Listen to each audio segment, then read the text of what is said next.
Buen día, es un honor estar acá para compartir la palabra de Dios. Damos la bienvenida a aquellos que nos están visitando por primera vez y voy a pedir que abran sus Biblias en Efesios capítulo 3. Yo quisiera hablar en esta mañana acerca de la gloria de Dios. Es interesante ver cómo en la Biblia nos va enseñando acerca de la gloria de Dios. En la antigüedad podemos ver la gloria de Dios manifestada de distintas maneras. Vamos a ver en el libro de Ezequiel que la gloria de Dios tiene que ver con la presencia de Dios. Y vemos ahí en el libro de Ezequiel, en un momento, en el capítulo 11 en adelante, cómo su gloria, dice, se va desde los atrios hasta las puertas del templo, y Dios esperando que el pueblo se arrepienta, de la puerta del templo hasta la ciudad, hasta los montes, y era la presencia de Dios que estaba esperando que el pueblo se arrepentía. Y la gloria de Dios se ve reflejada en la Escritura con la presencia de Dios. Podemos decir que la gloria es su presencia. En Apocalipsis vamos a ver a Juan postrado a los pies del Señor Jesucristo y podemos ver la gloria de Dios como su majestad. Él va a caer rendido y va a ver a Cristo glorificado, y la majestad de Dios podemos decir que es su gloria. Pero también en la Escritura la gloria de Dios tiene que ver con el conjunto de sus atributos. El amor de Dios, la misericordia de Dios, la verdad de Dios, la gracia de Dios, el conjunto de sus atributos es la gloria de Cristo. Ahora yo quiero que ustedes me acompañen con la lectura en un versículo que vamos a meditar en esta mañana, que está en Efesios capítulo 3, verso 21. Dice así, dice: a Él sea la gloria en la iglesia, en Cristo Jesús por todas las edades, por los siglos de los siglos. Amén. Lo leemos de nuevo, dice: a Él sea la gloria en la iglesia, en Cristo Jesús, por todas las edades, por los siglos de los siglos. Amén. Ustedes saben que Efesios es un libro que se divide marcadamente en dos partes. Los primeros 3 capítulos vamos a ver la posición del creyente en Cristo Jesús, y los últimos 3 capítulos la práctica del creyente. Los primeros 3 capítulos nos van a hablar de la posición del creyente, los últimos 3 del estado del creyente. Uno vamos a ver los privilegios que tenemos en Cristo Jesús. El otro vamos a ver, capítulo 4, 5 y 6, los deberes que tenemos en Cristo Jesús. Ahora, en medio del capítulo 1, 2 y 3 y del 4, 5 y 6 está este versículo. Entre medio de la posición del creyente y la práctica, entre medio de la posición del creyente y los privilegios, encontramos este texto. Dice: a Él sea la gloria en la iglesia. Significa que la esfera de dominio en donde se va a manifestar la gloria de Dios, ahora no es en el templo, es en la iglesia. No es aquí, en este lugar, en este edificio, sino en cada uno de nosotros. Esa es la idea. Todas las bendiciones que tenemos en Cristo Jesús serán llevadas a cabo y vistas y manifestadas, ¿en dónde? En la iglesia. Y vamos a ver vez tras vez en la Biblia que se va a hablar acerca de glorificar a Dios. Y nos preguntamos cómo hacemos para dar gloria a Dios. Imposible dar gloria a Dios más de la que Él tiene. Él es el Dios de toda gloria. Isaías, cuando entra en su presencia y va a contemplar la gloria de Dios, dice: su gloria cubre toda la tierra. Entonces, ¿cómo hacemos nosotros para dar gloria a Dios, para glorificar a Dios de toda gloria? ¿Cómo hacemos para que esa gloria sea revelada? Es muy sencillo. Hay que entender que nosotros no tenemos luz propia. Sin embargo, es la luz de Cristo que se refleja en el creyente, en la iglesia y en el mundo. Saben que la Biblia va a hablar acerca de esto. Filipenses, por ejemplo, va a decir que nosotros, en medio de una generación perversa y maligna, dice, alumbramos como luminares en el mundo. Pero no tenemos luz, somos el reflejo de la luz, porque la luz es el Señor Jesucristo. Él es la luz del mundo, y nosotros simplemente reflejos, como la luna y el sol. ¿Vieron cuando a la noche podemos contemplar la luz de la luna? Bueno, en realidad no es la luz de la luna, porque la luna no tiene luz propia. Es el sol reflejando ahí en la luna una luz que puede iluminar en la oscuridad. Ese es el concepto. Dice el Evangelio: así alumbre vuestra luz delante de todos los hombres, para que puedan ver vuestras buenas obras y glorificar a vuestro Padre que está en los cielos. Y el concepto es que yo no tengo luz propia, pero cuando Cristo se refleja en mi vida puedo iluminar. Y de esta manera puedo dar gloria a Dios y cumplir este propósito, el que Dios quiere. Porque vemos que Efesios nos lleva paseando de lugares celestiales con Cristo Jesús. Vemos que somos salvos por su gracia, no por obras. No tuvimos que hacer nada en los primeros 3 capítulos. El Espíritu Santo nos salvó y Él nos redimió y fuimos sellados con el espíritu de la promesa y no tuvimos que hacer nada. Pero llega el capítulo 4, 5 y 6, tenemos que andar como es digno de la vocación con que fuimos llamados, con toda humildad, y ahí empezamos una batalla. Y llega el capítulo 6, tenemos una lucha que no es contra carne ni sangre, sino contra la esfera de dominios del diablo. Y en medio está este texto: aquel que nos llama y nos convoca a iluminar, a hacer luz. Ahora, es interesante este concepto de iluminar y ser luz, porque los atributos de Dios deben ser reflejados en nosotros. Miren, dice la Escritura, recién cantábamos, Hernán decía que los que fueron y contemplaron la montaña, saben que el Salmo 19 dice que podemos salir y verla y escuchar que los cielos cuentan la gloria de Dios y el firmamento la obra de sus manos. Es decir, que la creación va a ser un reflejo de la gloria de Dios. Romanos dice que muchos atributos de Dios se ven reflejados en la creación. Su eterno poder se puede percibir en las cosas que fueron creadas. Romanos capítulo 1. Ahora, cuando no habla más la creación, empieza a hablar la iglesia. Y eso es lo que nosotros tenemos que hacer, a eso fuimos llamados. Y vamos a aprender en esta mañana que tenemos algunas herramientas para cumplir con este llamado. ¿Cuáles son? Bueno, en primer lugar, tenemos el llamado del Padre. En segundo lugar, tenemos la comunión del Espíritu. Y en tercer lugar, vamos a aprender que tenemos los dones del Hijo. ¿Saben? Es maravilloso cuando la iglesia es el reflejo de la gloria de Dios. Se pudo ver en toda la historia.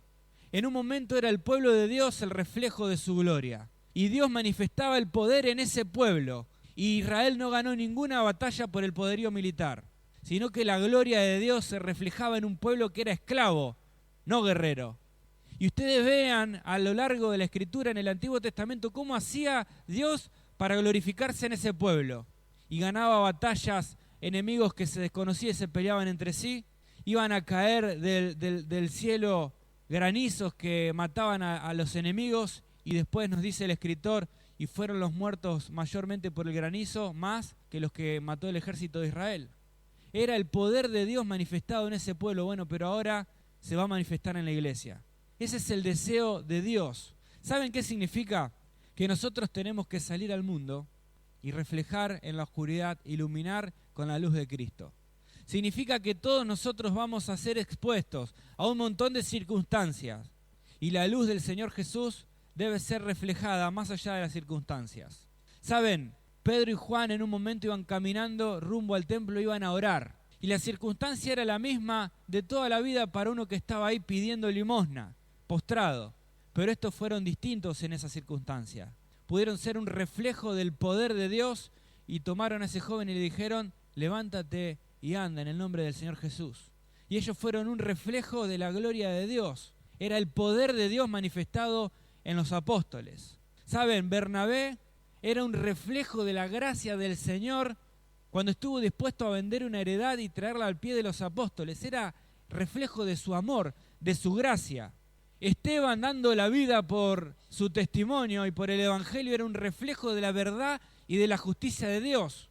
Y el Señor Jesucristo habló acerca de esto. Y vamos a aprender a lo largo de la Biblia que muchas veces las circunstancias son iguales. Lo que cambia es la actitud. Y la actitud de la iglesia decide dar gloria a Dios cuando otros no dan gloria a Dios. Por ejemplo, le preguntaron al Señor Jesucristo, Señor, ¿quién es mi prójimo? Y el Señor Jesucristo va a contar una parábola y va a decir que un hombre cayó en manos de ladrones cuando descendía de Jerusalén a Jericó y que lo lastimaron y lo dejaron mal herido. Escuchen, y pasó un levita, pero al ver a ese que estaba herido siguió de largo. Luego va a pasar un sacerdote y al ver la misma circunstancia pasó de largo. Pero llegó un samaritano y viendo a este hombre curó sus heridas y luego cubrió sus gastos. Y saben, la circunstancia fue la misma para los tres. Pero esta historia nos enseña que no depende de cuánto sabemos, como el sacerdote o el levita, no depende de cuánto hacemos, como el sacerdote estaba cumpliendo con los oficios del sacerdocio y el levita del templo, depende de la actitud que nosotros tomamos. Y glorificar a Dios tiene que ver, escuche, tiene que ver con una actitud, tiene que ver con nuestros hechos, tiene que ver con nuestras decisiones y tiene que ver con el carácter. Eso va a hacer que la circunstancia sea diferente. Eso va a hacer que uno pueda tener una mirada distinta en una circunstancia que es igual a la del otro. ¿Saben? Hay otros ejemplos en la Biblia. Dice la Escritura que 10 leprosos clamaban al Señor Jesús: Hijo de David, ten misericordia de mí. Y dice la Escritura que el Señor a la distancia los sanó, y uno se volvió, hincando sus rodillas le dio gracias. Y el Señor Jesús hace una pregunta: ¿no son 10 los que yo sané? ¿Y los otros 9 dónde están? Bueno, uno vino y dio gracias y dio gloria a Dios. Ahora escuchen, ¿se dan cuenta que la circunstancia no cambió? Para los 10 fue igual. Sin embargo, uno estuvo dispuesto a dar gloria a Dios. La circunstancia de este fue diferente. Él fue diferente en la circunstancia. ¿Qué fue lo distinto? Bueno, fue su actitud, fue su decisión, fue su carácter. Cuando pensamos en los hijos de Noé, vamos a ver a los hijos de Noé ante la misma circunstancia. Los 3 estuvieron expuestos a su padre que estaba desnudo, pero Cam tuvo una actitud distinta a Set y a Jafet. Él se burló de la desnudez de su padre. Quizás sintió placer al ver y acusar a su papá. Tanto tiempo nos habló de Dios, mirá cómo terminó. Borracho y desnudo, mostrando su vergüenza. Sin embargo, los otros 2, ¿saben qué hicieron? Cubrieron su vergüenza, la taparon. Se dan cuenta que la circunstancia no cambió. Fue igual para los 3, pero lo que cambió fue la actitud. Y uno va a glorificar a Dios y va a cumplir el propósito de Dios en este mundo en la medida que estemos dispuestos a tener una actitud de glorificar el nombre de Dios. De decir: Señor, yo quiero ser diferente. Saben, es común para todos que la enfermedad golpee la puerta del hogar. Los problemas económicos nos atraviesan a todos. Saben, las ofertas y las tentaciones son iguales para todos. Pero en medio de esta generación maligna y perversa, nosotros tenemos este propósito de parte de Dios: resplandecer, iluminar con la luz de Cristo en nosotros. Es dejar que la luz del Señor sea un reflejo en nuestra vida. Aunque las circunstancias sean iguales para todos, lo que pueda ser distinto es que la gloria del Señor sea un reflejo en la iglesia. Y que este texto sea una verdad en tu vida y en la mía. Y podamos decir: a Él sea la gloria en mi vida, por todas las edades, por los siglos de los siglos. ¿Saben? No estamos solos. Llega el capítulo 4 y dice que tenemos 3 recursos para llevar la gloria de Dios. En primer lugar, tenemos un recurso. ¿Saben cuál es? Es el llamado del Padre. Fíjense: yo pues, preso en el Señor, os ruego que andéis como es digno de la vocación con que fuisteis llamados. Y escuchen, hermanos, porque el llamado de Dios siempre tiene que ver con el carácter. Un día Dios llamó a Abraham. ¿A qué lo llamó? A la renuncia. Abraham, vete de tu tierra y de tu parentela a la tierra que yo te daré. ¿Qué demandaba Dios de Abraham? Obediencia. Y él estuvo dispuesto a obedecer y a renunciar, y se fue de Ur sin saber a dónde iba, dice la Escritura. Ahora, nada de los planes de Dios podrían ser reales en Abraham si él un día no estaba dispuesto a responder al llamado de Dios y renunciar. Cuando Dios llama a Moisés, es un llamado a la santidad. Moisés, quita el calzado de tus pies, porque el lugar donde estás es tierra santa. Y Dios no hubiera podido hacer la obra que hizo en él si él no estaba dispuesto a santificarse para Dios. ¿Saben? Cuando Dios llama a Saulo, lo estaba llamando al arrepentimiento. Saulo, Saulo, ¿por qué me persigues? Y Dios no hubiera sido el Dios que fue en Pablo si Pablo no estaba dispuesto a cambiar. Cuando Dios lo llama a Samuel, lo llamó a la consagración, ¿se acuerdan? Samuel, Samuel. Y ese muchachito dijo: heme aquí, Señor. Era un llamado a la consagración. Ahora, todos estos fueron llamados con un propósito. ¿Saben cuál era? En medio de una generación, dejar el reflejo de Dios. Y todos pudieron conocer al Dios de Abraham, al Dios de Moisés, al Dios de Pablo. ¿Saben por qué? Porque estuvieron dispuestos a reflejar la gloria del Señor.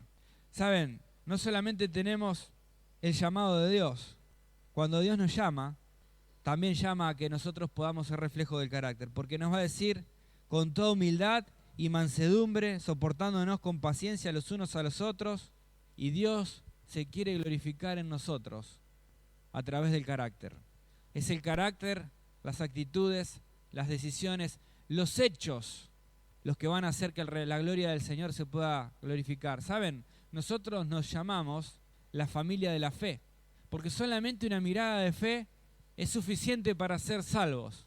Pero no nos llamamos la familia del amor, ni la familia de la mansedumbre, ni la familia de la humildad, porque naturalmente no tenemos amor, no tenemos humildad y no tenemos mansedumbre.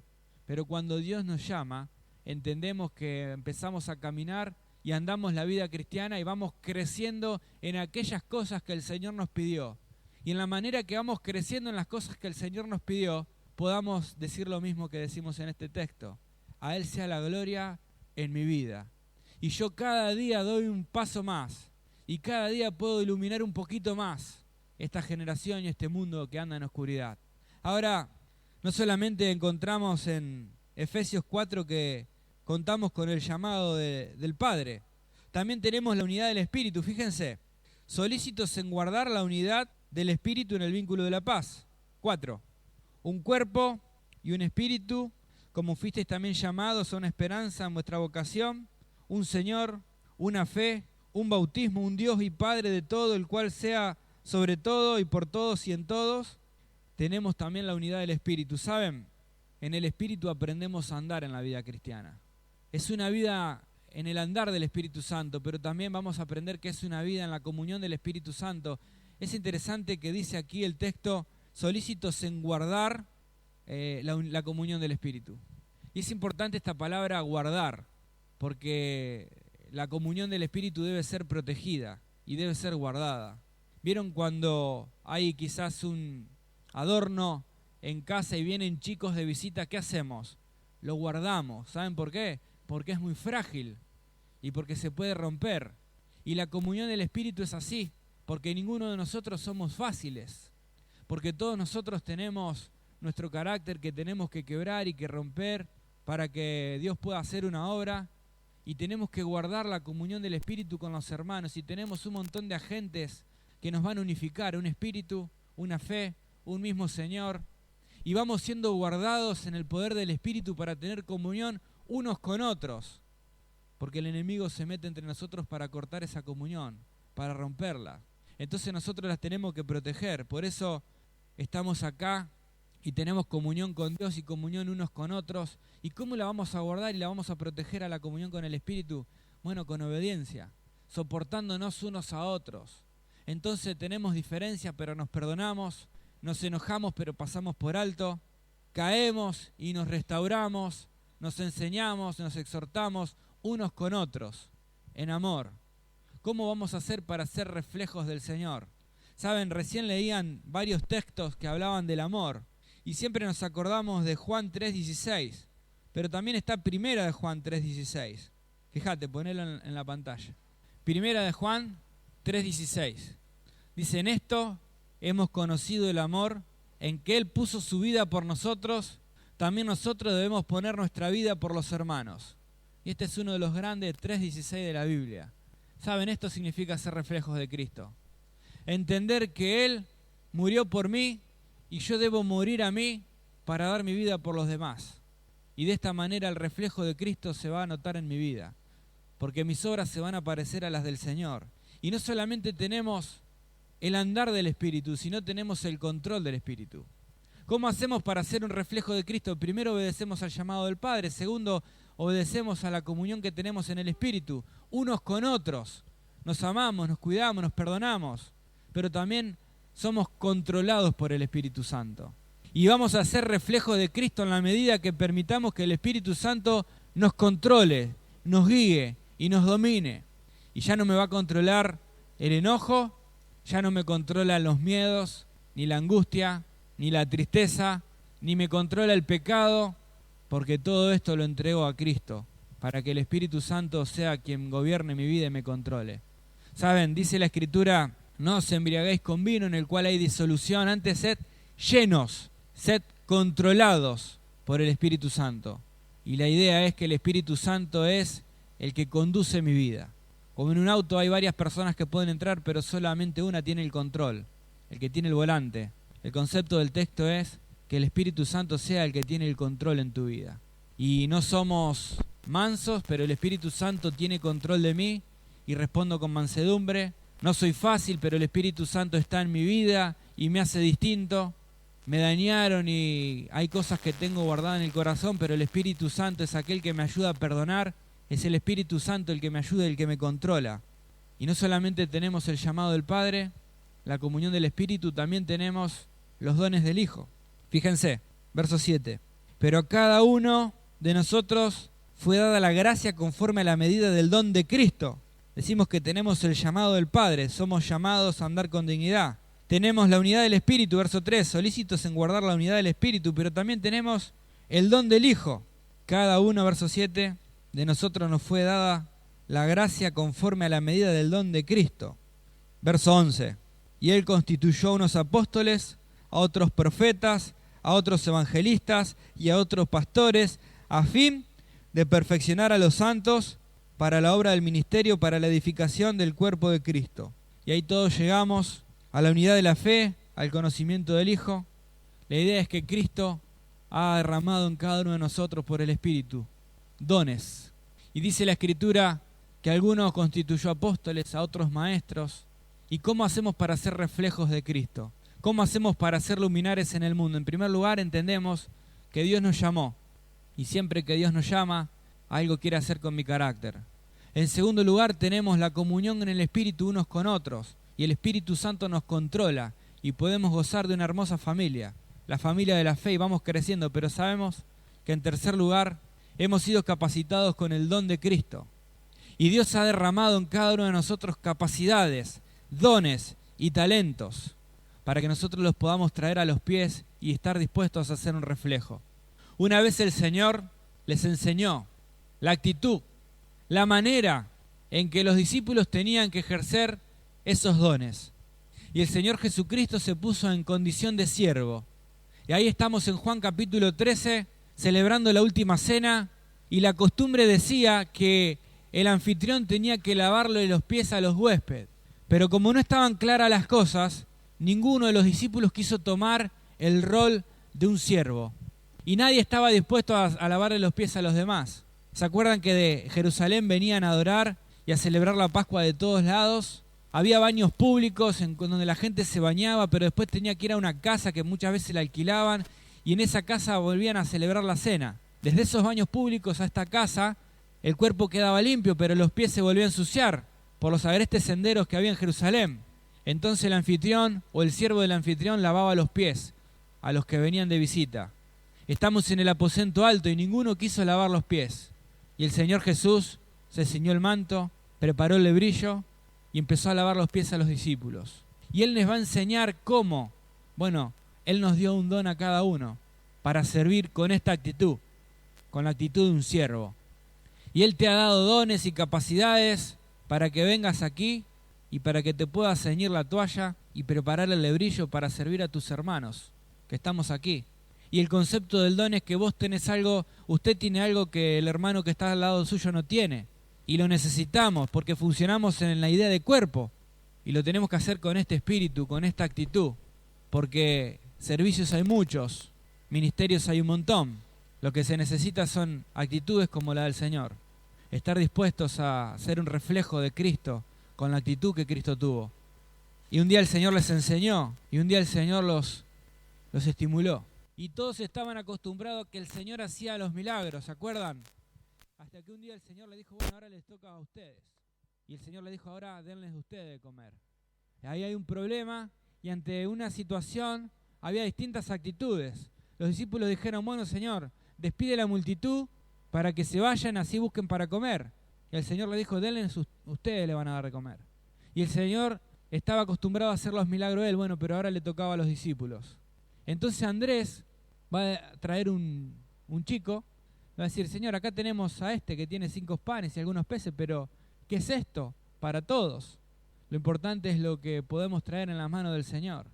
No importa cuál es su capacidad, sus dones, sus recursos, lo importante es que sea extraído a los pies del Señor. Y el Señor se encarga de hacer una obra maravillosa con los recursos que Él nos dio, con 5 panes, con 2 peces, con su don de enseñanza, de maestro, de servicio, con sus bienes, con sus cuerpos, con sus capacidades. En los pies del Señor, Él puede hacer cosas tremendas. Todos tuvieron una actitud diferente. Ahí estaba el niño, que pudo ver y experimentar cómo el Señor multiplicó sus panes. Y me imagino ese niño adelante cuando era un adulto poder contarle a los demás, un día el Señor multiplicó mis panes. de una experiencia personal con Cristo. Y ahí el Señor Jesús estaba formando en ellos un espíritu distinto. Ahora ya no era el Señor quien hacía milagros, sino los discípulos.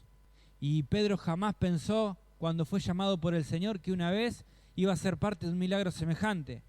Ni que iba a caminar por el agua, ni que iba a predicar a 3.000 personas, ni a 5.000, ni que iba a sanar a paralíticos, ni con su sombra.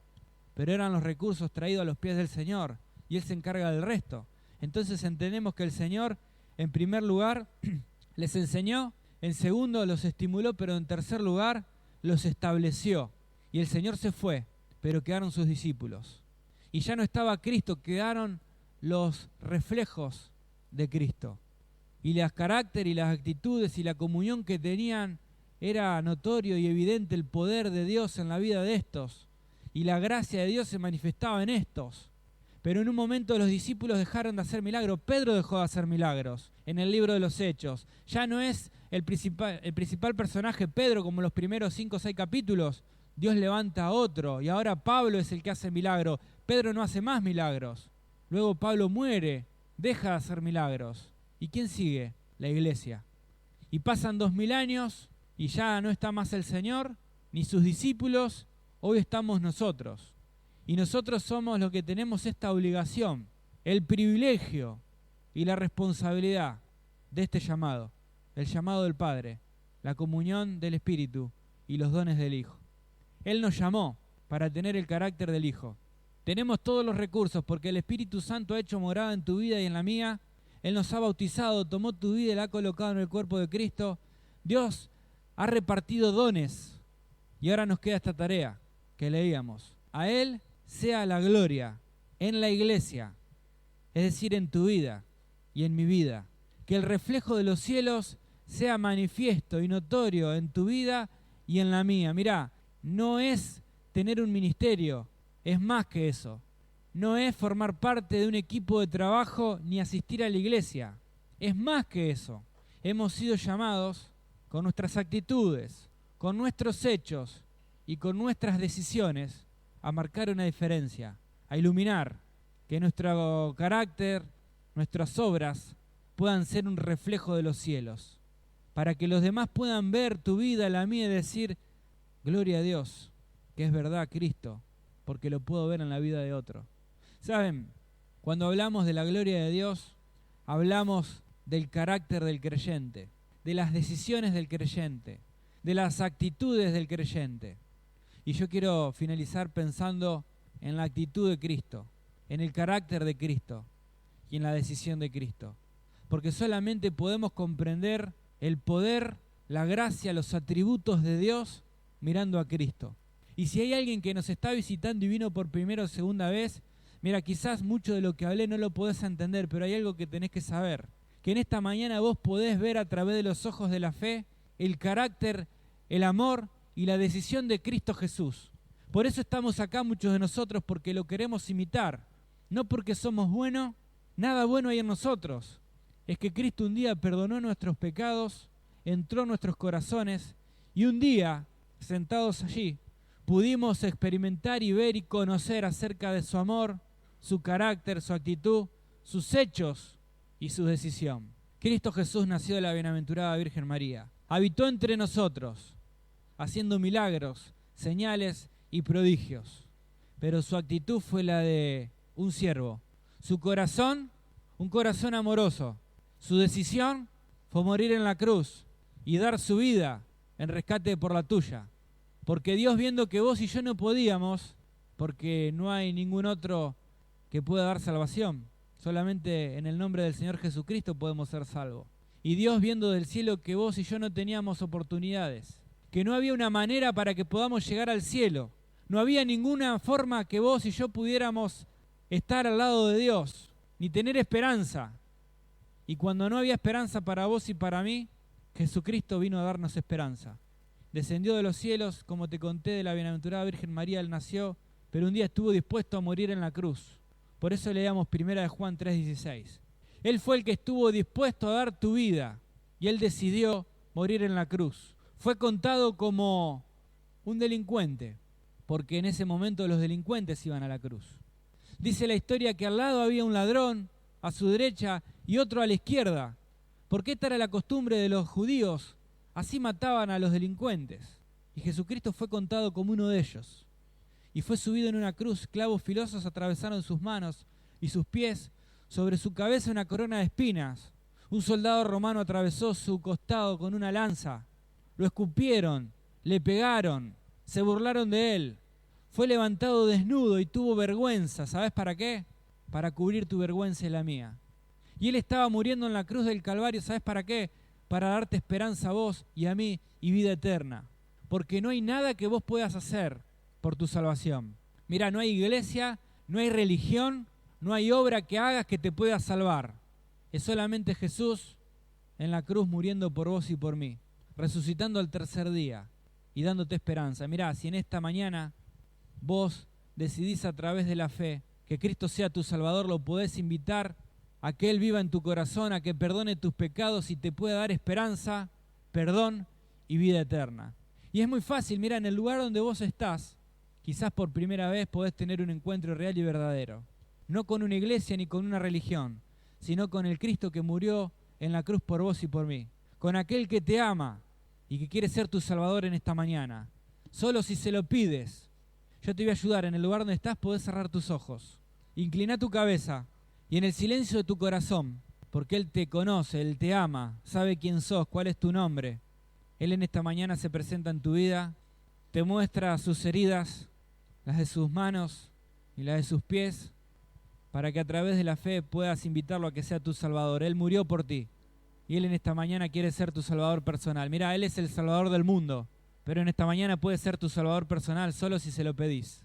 Y a través de una oración de fe, a Él, que está en este lugar, aunque vos no le ves, Él está aquí, Él te conoce y Él quiere ser tu Salvador. Pedíselo. Y en tu lugar, en tu corazón, orá conmigo y decile: Jesús, entrá en mi corazón y perdoname todos mis pecados. Orá así conmigo. Decile: Jesús, entrá en mi corazón y perdoname todos mis pecados. Te recibo hoy en mi vida. Orá así conmigo en esta mañana. Y mientras seguimos con los ojos cerrados y la cabeza agacha, nadie mirando, yo quiero saber quién ha orado así conmigo en esta mañana. Que me lo indiques levantando y bajando tu mano al cielo. ¿Quién ha orado así conmigo? ¿Hay alguien que está por primera vez, que nunca había tenido un encuentro con Cristo y en esta mañana quiere pedirle que entre en su vida? Levanta tu mano al cielo y volvéla a bajar. ¿Hay alguien así? Seguimos orando. Y en el silencio del corazón, yo quiero invitar al pueblo de Dios a que podamos meditar en esta palabra. Porque el llamado de Dios no es un ministerio, sino a ser un reflejo de Cristo. Es el deseo del corazón de Dios para tu vida y para la mía en esta mañana, ser reflejos de Cristo. Yo te pregunto si los atributos de Cristo, si la gloria del Señor ha sido notoria y evidente en tu vida, si otros han podido conocer el amor de Dios a través tuyo, o el perdón de Dios, o la misericordia de Dios. Quizás hay algo que todavía gobierna tu vida. Hay algo que se interpone entre el propósito de Dios y vos, sea pensamientos, sentimientos, pecados. El Señor en esta mañana te lo pide, porque Él quiere ser reflejo en vos. Él quiere iluminar tu vida y resplandecer. A Él sea la gloria en nuestra vida. Señor, en esta mañana te damos gracias porque hemos sido llamados para andar en este mundo con toda dignidad, como es digno de la vocación con que nos llamaste. Señor, yo te quiero pedir que podamos tomar conciencia del llamado del Padre, que nos podamos aferrar a la comunión del Espíritu y que podamos traer a tus pies el don de Cristo, para iluminar en este mundo, Señor, oscuro, en esta generación que se está perdiendo. Y te lo pido en el nombre de Jesús. Amén.